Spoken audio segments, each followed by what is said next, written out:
Shares of Kakao and Naver have been falling since regulators announced plans to look closely at their business practices.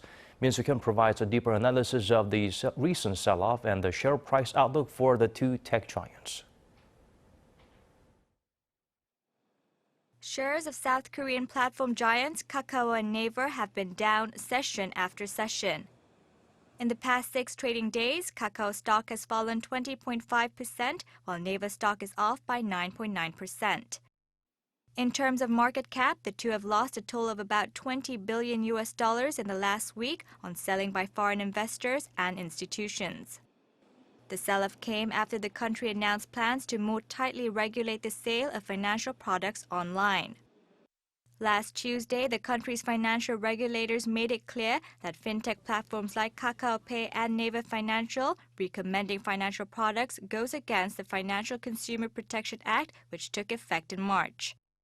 This is because, under the new rule, using online platforms to recommend financial products like mutual funds and insurance is considered a brokerage activity and not just a form of advertisement. And so, from September 25th, Kakao Pay, Naver Financial, and other fintech platforms will not be allowed to compare and recommend financial products to their users unless they register and get a license or permission from regulators.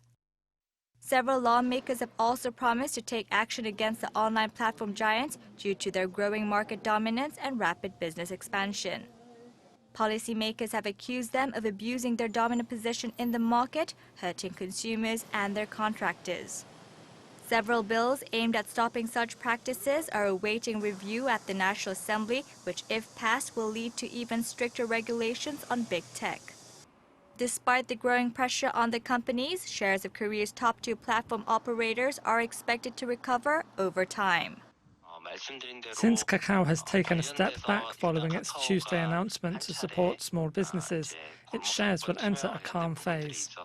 Naver, which is facing the same regulations as Kakao, will also see its shares recover. Following a meeting with major affiliates on Tuesday, Kakao has decided to set up a fund worth $250 million to support small businesses on its platform over the next 5 years. The company will also turn its investment wing, K-Cube Holdings, into a social enterprise to fund key programs such as education and climate change.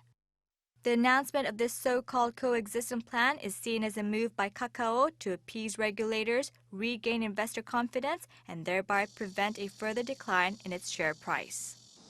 Suk-hyen, Arirang News.